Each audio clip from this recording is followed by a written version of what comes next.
Ba-da-da-da-da-da. Dungeons and Dopamine. Ta-da!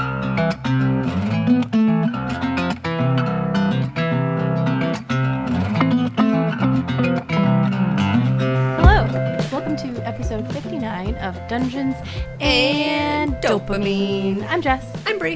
I waved. She does. We do. When this is a live being recorded show, that's gonna matter.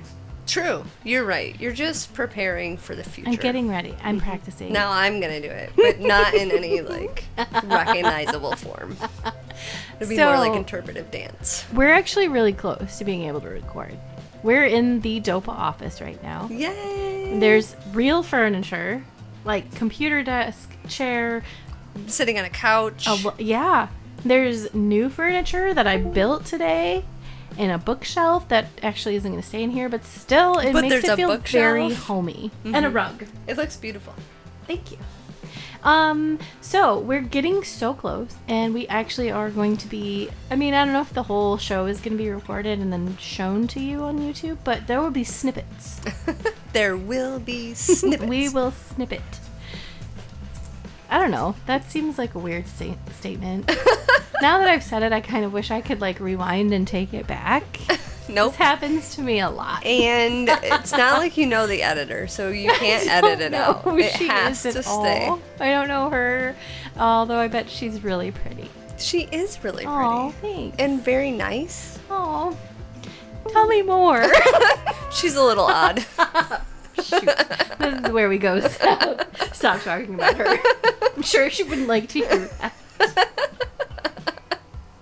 Not that I can speak for her because I don't know her. So you've had a really great day. This is complete high ADHD. This is my brain. It's me. I am the problem. It's me. You have had a bad day. I've had a bad week. I'm you know how they for the entertainment of the people. I appreciate that. It's one of the short work weeks that always just turn into chaos. Yes, it was one of those. God. With all the jobs. Of course, why not? Why not? And then your car died. And then my husband did already fix it. It was a battery. Yeah. Oh, which good. is amazing. Yes. I didn't think it was because all the lights would come on and my radio would work, but it was so I assumed starter. But yeah. Nope. Really glad because that's a price difference. Oh yeah. Major. And he is smart enough. He bought it on the way home and got home and it was fixed by the time I got out of work because he's amazing. Yeah, kudos. That's good. Good job, Zack. Good job. That means better than good job. You did it. And your eyes are beautiful. True story. This is kind of his birthday episode. That's right. It will premiere just before his birthday. That's right. My topic is devoted to him, not devoted to him. It is a topic that I picked because of him. My topic wasn't, but it can be if he likes it. Now I feel bad we skipped Ryan's birthday, though. His birthday is Saturday. He gets nothing. It's in the past at this point. It's over. You're another year older. Cry. Good job. Jeez. Do better next time. I bet you had a really nice party, though. He always does, except it's never for him. His birthday, poor Ryan, he always gets so left out for his birthday because his birthday is July 6th. Always. The Saturday around his birthday is dedicated to our little family 4th of July party. Right. That's it. And I'm so busy up to it, and then after it, I'm so tired that he gets nothing. I do have presents for him this year. Oh, that's nice. He's usually he just wants money for games or that's fair. Computer parts. Yeah. And I don't even want to try to buy him computer parts because first of all, they're really expensive and I think it's dumb. Second of all, you wouldn't buy the right thing exactly. Or it would be the wrong version. But Brian, this one lights up. He's like, yeah, that has 1 gig of something that you're supposed to have 900 gigs of. You're like, but it lights up. I can't even make a good, like a bad idea comparison thing. Give me some time. Maybe I could. That is going to be me, literally, my entire topic today. Oh, so it's going to be a great episode. It is going to be great. Did you have some good dopamine this week, at least? Even though my week tried to kill me? I did. Maybe. I'm not going to tell you. So I will. Okay, so we struggled a little this week. But not in like a earth-shattering kind of way. Like, I worked a couple of 10-hour days and then a long day today before you came over. So it's been exhausting, but we've also been prepping for the party. So we've been like cleaning and having, dinners. For some reason, you have to eat. That's the most frustrating part of being a human for me. The fact that I have to stop what I'm doing and that the food isn't feed just myself. there. Yeah.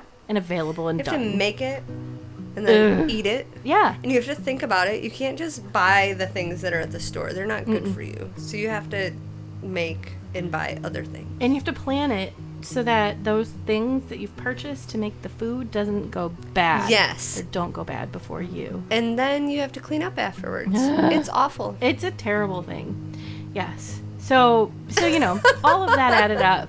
And come Tuesday night, so Monday night went fine. I had worked, and then I edited our episode, and then I started cleaning the house, which was incredible. I just had this like burst. And then Tuesday I woke up and I was sore and tired, from all that. Plus, girl things are trying to happen this month. Of course. This week, I guess. This whole month. Well, not really for me.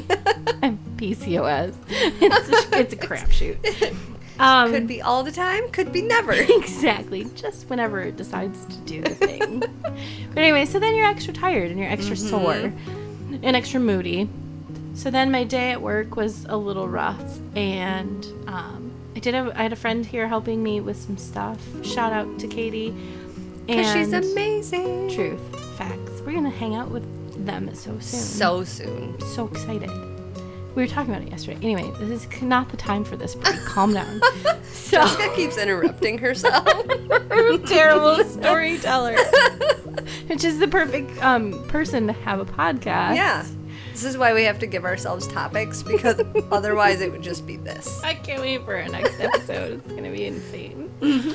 So, anyway, basically we've also been trying to incorporate working a little bit up here to get the dope office ready and just get some stuff done before the 4th of July party. So we tried to bring the couch up here last night, and the couch is too large to come up here, and it's just officially too large. Well, by the time we started moving the couch, I had already declared that I was heading to bed. I'd cleaned the house, I'd worked a 10-hour day, I was really tired, and I was like, we need to go to bed. And then I noticed that the rain had stopped, it was pouring last night. So I was like, I guess we better move the couch now, because it's not raining. And why wait to today? No, it has to be done right now. Brain says now, body says I don't want to, and brain's like, don't care. and you have to take those chances when you get them, because honestly, the other 75% of the time, brain is like, no. Brain says I'm fixated on something else, or not on nothing at all. I have to sit here and think about it for a while. Also, PCOS sucks for that too, because you have like 3 good seconds every month, and those you have to take advantage of those or nothing happens. Yep. So we get the couch into the house, which was a struggle. We had to take like our slider door handle off and stuff. It was a pain in the butt. And we get it, and it gets like stuck in the stairwell, and I just sort of break down, which is really embarrassing to admit, but I was just like, I just really wanted to go to bed. I'm sorry I'm laughing at you, but it's funny I've been now. there. Yes. That's so tired that you just don't feel like you can function, and I just wanted to and go nothing's down going my way. I couldn't I'm so tired. Exactly. And I was really apathetic about the whole couch situation. Like, Ryan is trying to propose solutions. He's trying to be patient because he can see that I am just out. I'm done. I am toasted, and he's like, well, maybe if we rotate it, maybe I can rotate it. Like, his verbiage quickly changed from we to I. Exactly. Quoted every time we move a piece of furniture in this household. Of course. As it shall be. So we dug a huge indent into our wall. Who needs a wall? We figured out officially that the couch is not going to be coming upstairs, so we need to find a different solution for the dope office, which we do have for today. Yeah. I'm not sitting on the floor. Exactly. So. And I did think we might have to, or the hammock chairs, which are actually a fine option. They're comfy, but not a long-term solution. True. So, I will say mine has not been as crappy as yours, but we have had our baby struggles this week, and it's that short week chaos. Seriously. It just puts something in the air to ruin things. I am really glad a couple of weeks ago when I was looking ahead at the weeks to come and the holiday and everything, I was like, we're not going to be able to get flooring in our big main room before the 4th of July, which was something I'd really wanted. So you already had that set in your brain. I wanted to. Yes, so bad. So finally I was like, okay, it's okay. Because I'd finished the flooring in the dope office and in the kids' bedroom. And I'm like, you know what? If we can get trim on the floors in these rooms and maybe around the windows, these rooms will technically be ready for furniture. We can do stuff. And we got the light fixtures up in both rooms. And that was really nice. And it felt like we were still going forward, even though we had struggled. Something wasn't getting done. Yes. So I had already set my expectations lower, but it was rough. It just, you have this idea for like, we've literally had that couch in our garage for over a year.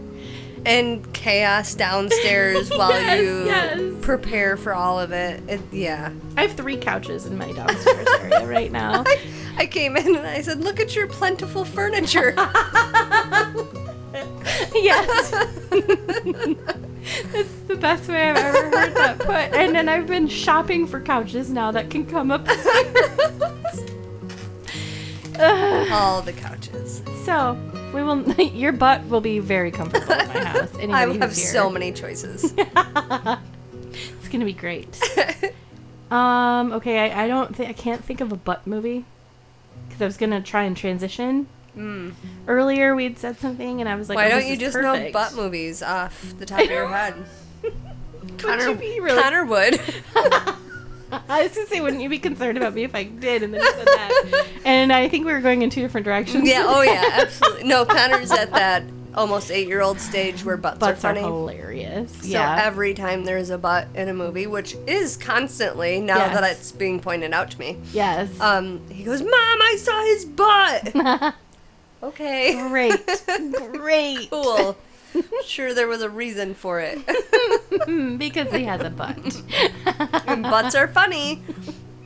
Especially in media geared towards little boys. And probably little girls too, but really toward little boys. Farts and butts. And burps and gross noises and gross things. We are fully in that stage. But we are also fully in the kissing is gross stage. Yes. Which is hilarious to me. Carly has not hit that. Like, she doesn't care. But I remember being in that phase. Like, when I was a kid, I didn't want my parents to kiss. Like, ugh. Yeah, that's what he's like, ew, I don't need to see that. Married people kiss, buddy. It's what they do. Even unmarried people kiss. Scandal.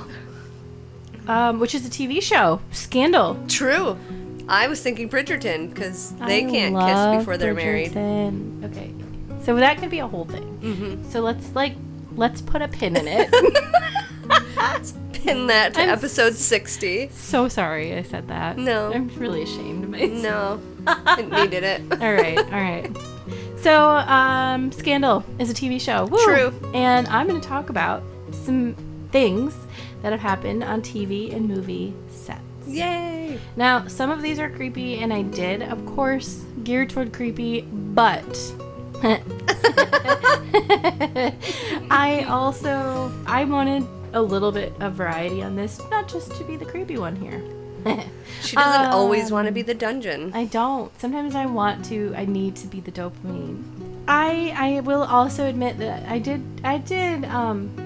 call it in a little bit this week because we've been busting our butts and I'm sleepy.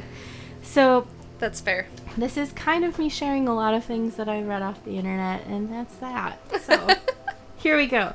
So the Amityville horror movie There were two of them. There was the original and then one that came a bit later in time. The original, the main actor, he was not originally going to take the part, but as he was reading the script, a pair of pants fell off of a hanger just as he was reading the script, and he took that as a sign that he needed to be in the movie. Okay. Later on, when it was remade, Ryan Reynolds was in it. He starred in it. I did not realize. That's right. Cannot, like, he's just Deadpool. That's it. That's all he's ever done. Can't remember if I watched that. I don't do horror movies, which is really weird. I did for a long time, and then I stopped. Anxiety. Mm-hmm. So the weird thing is that Ryan Reynolds and his cast that were in the movie would all wake up at 3:15 a.m. every morning, which is the exact same time that this guy did all the murdering for the Amityville house. Oh, that thing. was. I would quit. I would right? quit my job. Seriously. I'd be like, sorry, I cannot continue this movie. And if that wasn't bad enough, a dead body washed up on their set. No, all the quitting. Right? All the stop production. Done and done. Thank you. Mm-hmm. The Possession was a movie that Jeffrey Dean Morgan, who's very pretty, was in. It's a movie about a girl who has they call it a Dybbuk box that was apparently really possessed. I might talk about the Dybbuk box, but it scares me, so I probably won't. They have like the real Dybbuk box in one of those museum things. Oh, okay. I think Shellfish Baggins little place has it. Anyway, so weird stuff happened on their set, like lights exploding, and then the actors and actresses really freaked out because a fire started at their prop warehouse and destroyed everything. And then they refused to allow the director or the producer or someone to create another Dybbuk box because they were terrified. Yeah, that's fair. Good plan. This next one, The Conjuring, was based on a true story. Did not know that. Yeah.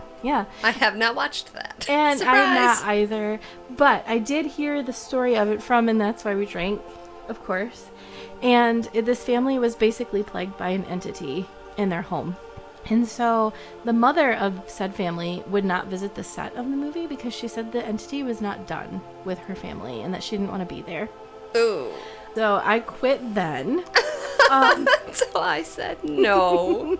And then when the rest of the family would visit the set, weird things would happen. Like, I guess there was a breeze that picked up everything around them and threw it around, but no one else felt it besides the family, and stuff scattered all over the place. Yeah, because that's how breezes work. Exactly. And then the hotel where the cast stayed for that movie caught on fire.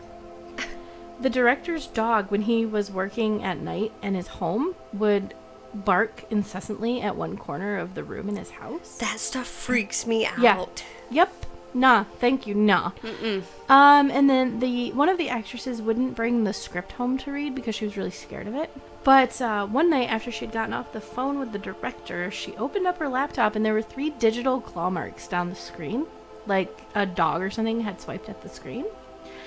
And then later on through production, she woke up at night with those 3 same scratches on her body. I have bumpies right now. I'm uncomfortable. This is part of why I stopped doing the scary one. I'm glad we're in a well-lit, nice office today instead of the creepy bathroom. Which isn't here at all. So, The Exorcism of Emily Rose was a 2005 movie. Also never watched it. Same. I have heard the story, though, because of And That's Why We Drink. One of the actresses, the radio in her hotel room would mysteriously turn on and off. And eventually all of the cast their hotel room radio would turn on and off, and apparently would play the Pearl Jam song Alive. It happened so often that they insisted that they get rid of the radios in their rooms. What a song choice. Right? Like, what ghost or spirit is like, you know what this situation needs? Some Pearl Jam. I should have saved this one for last so that we could transition right over to your topic. But yeah, so ick, no likey. They, like I said, they had the radios taken out of their rooms, which was this. If you're younger, if you're too young to remember that every hotel room used to have like a radio in it. Like a clock radio. They always had one. With like the old alarm style clock radios. I think they still have them a lot, but now Most they of have them. like USB plugs and stuff, and I don't even know if they make music anymore. Right. Yeah. So yeah, it might just be like the awful alarm noise Right, now, not a right. radio. So we know this is getting a little friendlier. A lot of people know that Jim Carrey, when he filmed the Grinch movies, had to sit in makeup for 8 hours. He had to be trained by a CIA op who taught people to withstand torture. Really? To sit through that. Because he said, I guess I can quote this, he went on the Graham Norton show and told Graham that the makeup application was like being buried alive each day. On the first day, I went back to my trailer, put my leg through the wall, and told the director, Ron Howard, that I couldn't do the movie. Oh my goodness. I'm really glad you stuck it out, Jim Carrey, because you're obviously going to hear this podcast, but we love The Grinch. It's one of our yearlies, and thank you. I'm Jim so sorry Carrey, you went through that. Honestly. Yeah. Is Jim Carrey still one of your favorites? I mean, I love him, like his old work and stuff still, and I can respect what he's gone through in his life. It's a lot. Yeah, I don't know. That's fair. That's fair. This one is a really fun one. It's in Star Wars: A New Hope. The scenes where the Jawa, the sand, not the sand people, but they live in the sand and they take the droids and they they took apart the Mandalorians, the Razor Crest in the Mandalorian. So anyway, when they were filming these scenes, the Tunisian government asked Lucas and his crew to remove the vehicles from the border because Libya mistook it as a military vehicle and threatened military action. Oh. Oops. Yeah, whoops. It's a very unique looking vehicle. I can see why someone might see it and go, am I under attack? What is happening right now? I suspect it wasn't as large as it looked in the movie, but if it was real and out there and they thought that, it had to be big enough. Right. You know? And I guess you don't think to call your neighboring country and be like, hey, exactly. we're just shooting a movie. Right. No worries over here. Don't worry about it. Well, I don't even know if I'd believe it if you see something weird over here, just ignore it. Exactly. Run the other way, buddy. Those guns are fake. That's a good point. While filming Isla Fisher, she was doing a stunt where she was in a tank that slowly filled up with water. And then she was supposed to do her magic-y stuff, and then she was free. And I think it filled with piranhas or something in the movie. I don't remember. Yeah. So she almost died during that scene because her costume got stuck in the release chain. And everyone just thought she was doing a really great job acting when she was trying to tell them that she was in trouble. I've never seen the movie Apocalypse Now, but apparently someone on the crew decided to purchase real bodies instead of prop bodies from a grave robber. So the police came and took all of the crew and cast passports because what they did was super illegal. Why would they do that? I don't know. I can't think of a single logical, like there's no way it was cheaper. Right. Well, maybe it was because it's a grave robber and he was just like, yeah, $10, absolutely, let's do this. I don't feel like you're making very much money as a grave robber exactly. You're doing a terrible job. You should be charging a lot more as a grave robber. There's some risk involved. You have to charge what you're worth. For real. Anyway, I don't like that one. And to know that you're working with a real court. Brandon Lee, obviously on the set of The Crow, the son of Bruce Lee, he got shot and killed on the set by a mishandled prop gun. There is actually another one that was similar. I know that the Brandon Lee one is really popular. He didn't die on set. He was shot and they thought he was playing a prank on them because they were trying to get him to get up. Like they called cut and everything. And then one of the stuntmen noticed that his breathing had changed and was really labored. So they got him to the hospital, but he was unfortunately later pronounced dead. So in 2021, actually, the same thing happened. Alec Baldwin killed someone and injured another on the set of a film, the film Rust, which I've never seen. I don't even know if it made it out. I'm not sure if they let that.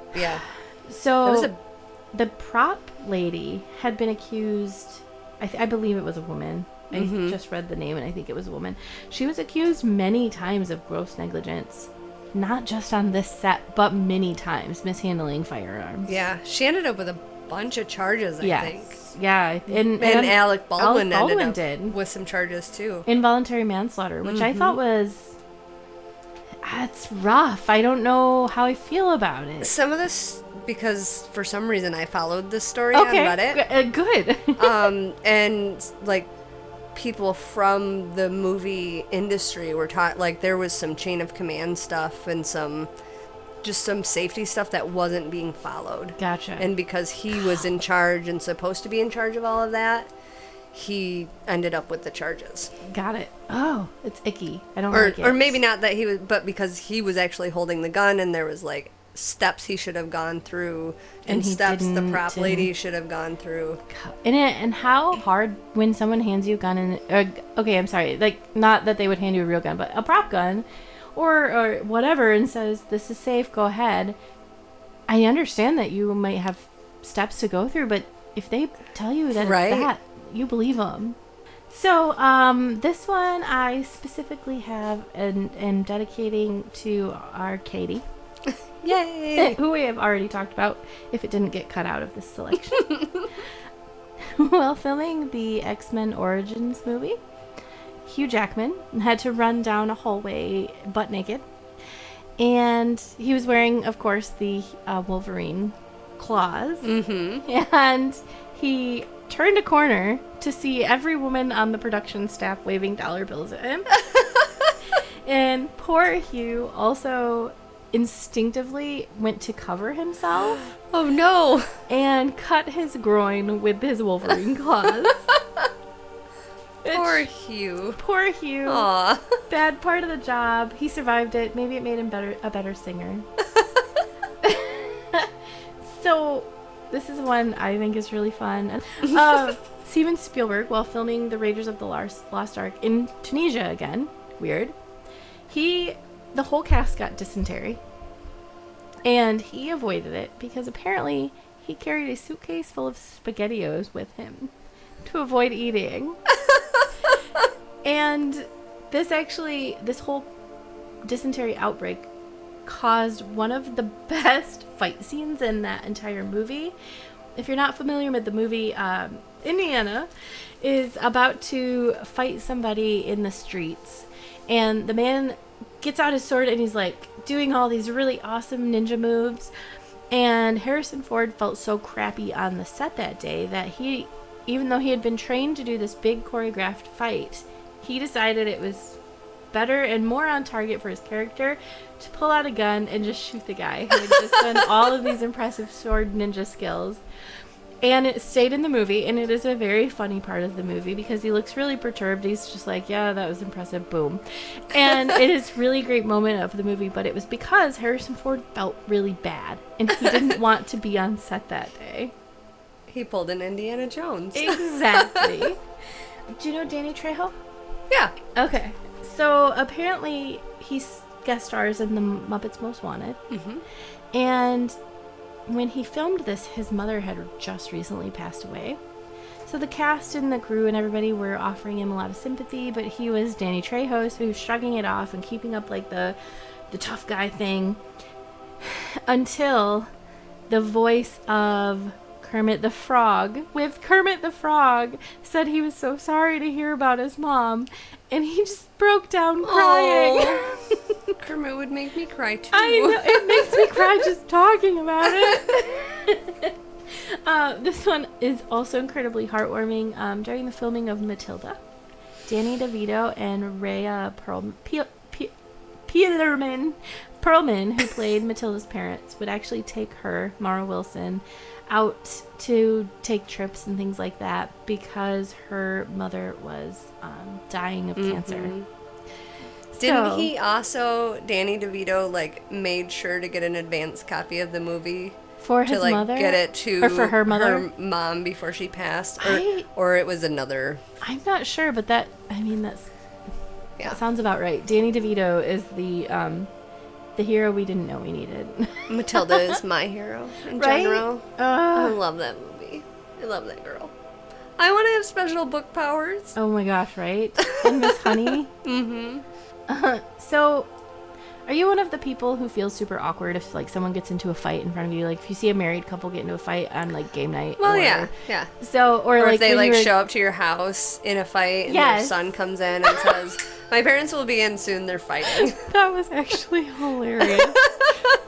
But But a little awkward, yeah. Christian Bale, who used to be one of my biggest crushes in the entire world. I'm so sorry, Pedro. I didn't know you yet. Didn't know. He had a absolutely wild freak out on the set of Terminator, Oh. where he berated a lighting technician who came in to check on a light while he felt like he was doing a really important scene. There were a total of 39 F-bombs. He called him an amateur and said that they were done professionally. And what was possibly the worst near 4-minute rant was that he threatened to kick his ass and to trash his lights. I read that as a direct quote. But he did eventually apologize. But how icky and gross is that? I mean, that's just nasty. That's, yeah. That makes me sad. Yep. Oh, here's another Harrison Ford. I thought I had one of these on the list.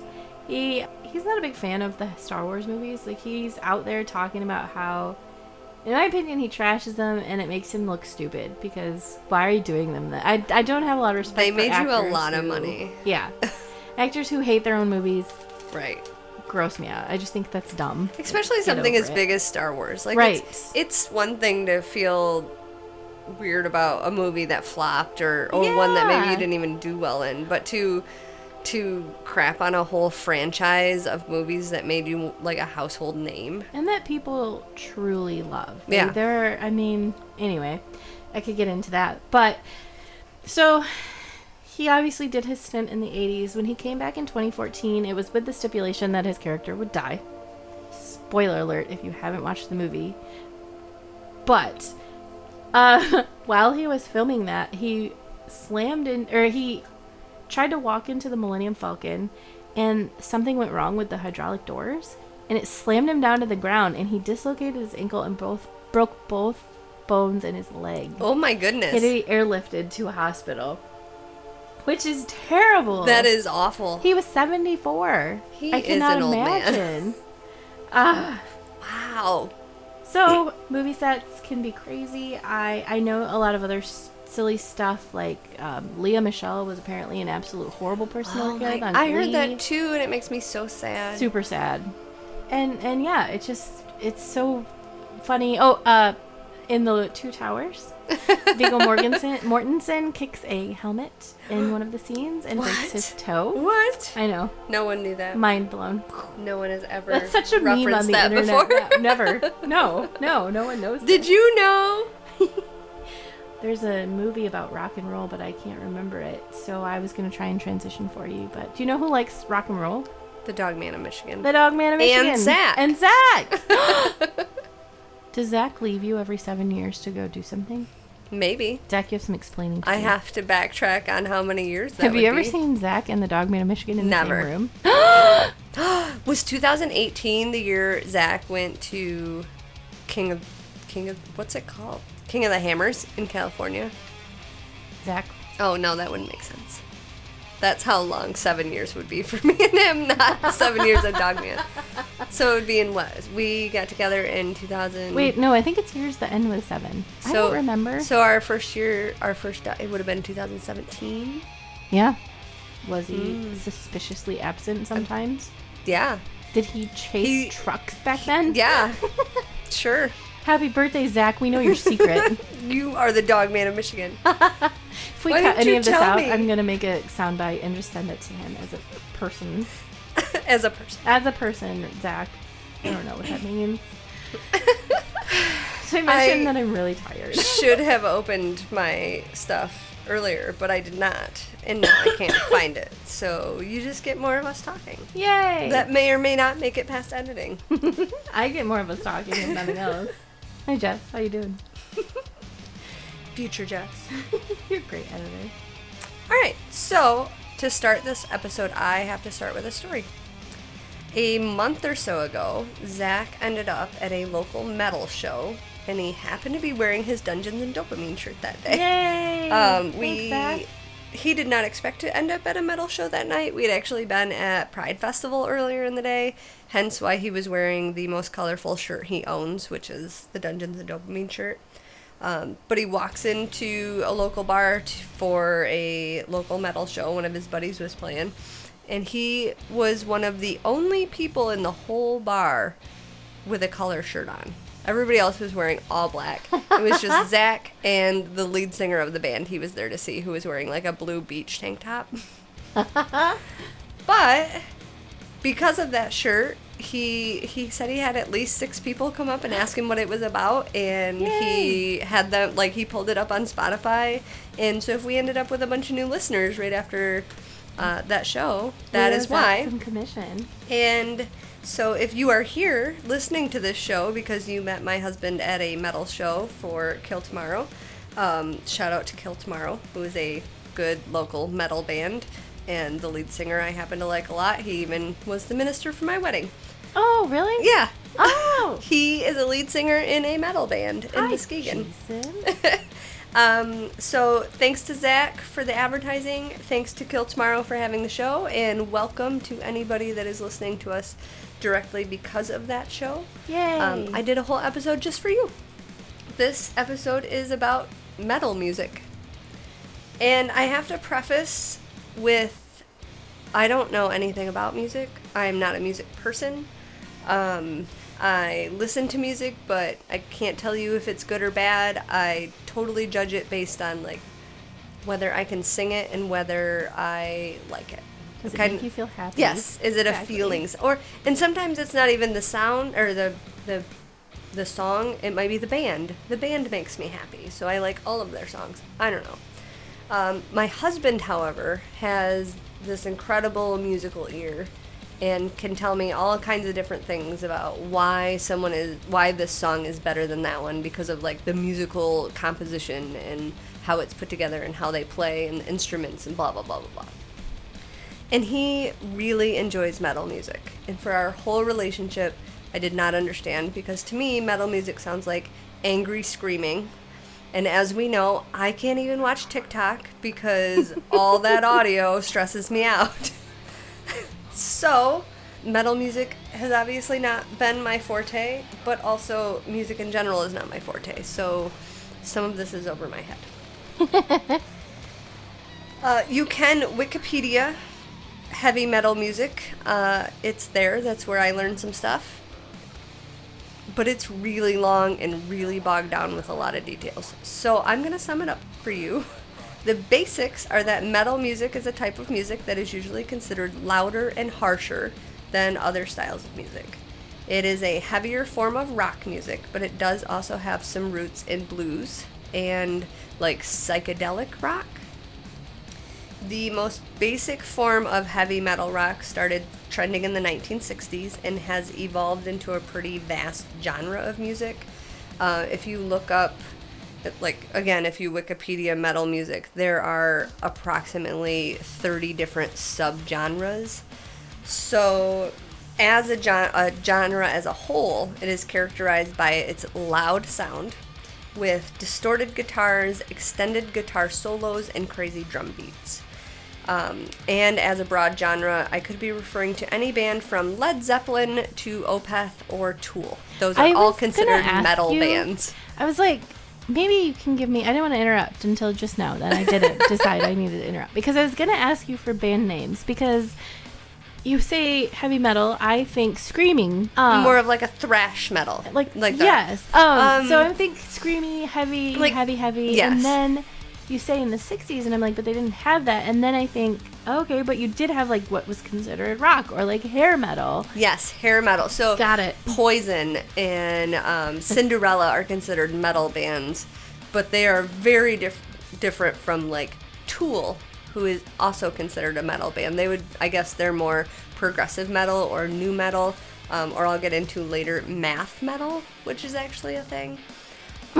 You also have, like, thrash metal. So there are lots of different genres, lots of different styles, and you're right, it does date back to the 60s, but at this point in time, I'm not sure I mean, I guess if we're going by the basics of loud sound with distorted guitars, extended guitar solos, and crazy drum beats, then absolutely Led Zeppelin, Poison, Cinderella, even Rush is a metal band. But Zack is more of the progressive nu metal, so I'll talk about like Opeth a lot, Mudvayne, Tool, and some of those, Lamb of God, Pantera, and those are more like thrasher. You might see mosh pits when you go to their concerts versus, like, you're probably not going to see mosh pits at Poison.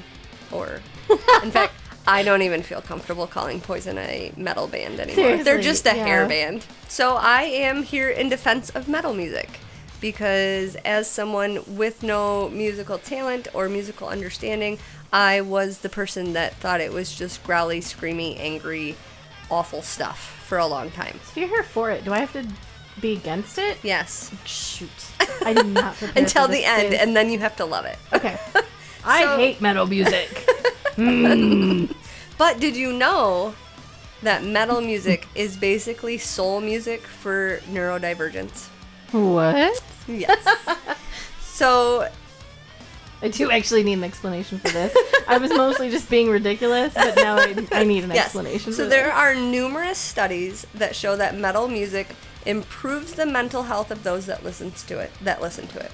And this could be, some of the studies were as general as listening to music can improve your mental status. It can make you happy, can uplift your mood, it can have a very positive effect. But it's more than that with metal music. Some of the studies showed that not only do metal fans tend to be happier overall, but some studies suggest that the harshness, loudness, angriness of the music actually helps process and release feelings of anger and stress, which is one of the most incredibly healthy ways to release anger and stress, is just by listening to angry music. That's really honestly so shocking because when you think of people who listen to metal, I feel like you think of like biking and angry people, but truly those aren't really angry people. They're just people. No, you're right. Most people that listen to metal music are portrayed as like dark, angry, broody people. But one of the studies, actually, they used a website that had a lot of, I don't know if they were message boards or somehow a lot of people were commenting and like leaving comments or writing about things. Similar to Reddit or something? Probably. And then it also had it linked to the types of music that they preferred. And this very small, very non-scientific study, but this one website showed that metal fans were actually some of the happiest and nicest group on the website, second only to people that liked jazz music. A study in 2021 that tested groups of participants while they listened to different types of music found that metal music can actually help lower blood pressure.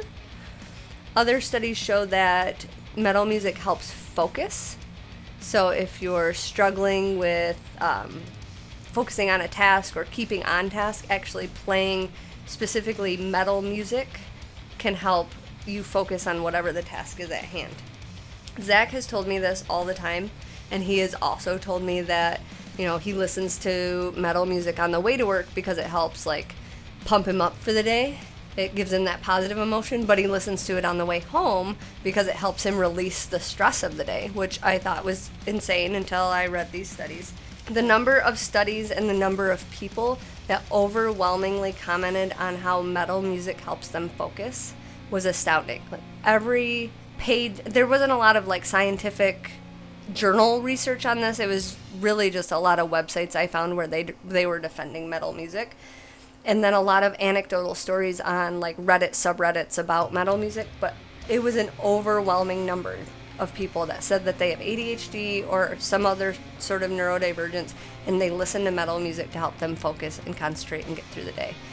And it has to do something with the style of music, number one, because it is louder and harsher. It tunes your brain in a different way than like calming music would, but also because of most metal bands have quite a large band. It's not, a singer and a guitar. It's a singer and a guitarist and a bass player and a drummer and usually some other instruments or double instruments. And they have some of the largest and most intricate drum sets of any other style of music. So something about having all of that going on in one song is really what engages like the part of your brain that is always getting distracted by the fleeting thoughts or the things out the window. It's taking up all that space and eating up all of that attention so that you're not seeking or sensory seeking. You don't have enough space in your brain to find more, right? Or find new. So there was also some talk that many metal fans are musicians themselves, which leads to a whole study that like they tend to be more logical and systemic and better able to connect like both sides of thinking, logical and creative, both sides of the brain thing. And it's because people who play instruments are using both sides of their brain at the same time. So they're like building up those neural pathways and building up like the brain muscles or the middle of the corpus callosum and just creating all of that muscle memory in those pathways. So they are typically smarter, more logical, and good problem solvers. So all of our misconceptions about metal people or metal heads being dark, broody characters, angry characters, are all proven wrong in these studies. They are some of the happiest, nicest, smartest musical folk around. What I kind of touched on it earlier, or when you started talking about how they tend to be portrayed as like dark, angry people. Another thing that overwhelmingly popped up in like the anecdotal stories is that like metal fans at metal shows or out in public tend to be some of the nicest, best shows to be at. And my husband, again, has overwhelmingly said that over the years. Going to a Kill Tomorrow show in a tie-dye t-shirt that says Dungeons and Dopamine. And instead of all these people looking at him funny, like if a guy in all black had showed up to Pride Festival and everybody would have been like, oh, where are his rainbows? At this Kill Tomorrow show, everybody was like, hey, that's a cool shirt. What's it about? Tell me about it. And if you're ever in like a mosh pit situation or a thrash situation, you hear all the time if somebody falls, like the whole group stops and makes sure that person gets picked back up and that they're okay. Or, you know, the biker groups that actually go out and help children that have to appear in court. Biker groups will be their like emotional support person. You know, you've got a big tough biker guy that'll sit next to you while you might have to testify against somebody that you know or somebody that you're uncomfortable with. Generally, these people not only are the happiest, friendliest, nicest people you know, logical, well-meaning, if you end up in a whole group of them, they're probably going to be even nicer to you rather than other groups of people you might end up in the middle of. And then the more interesting part about metal music for me is that a lot of professional metal musicians are actually classically trained musicians.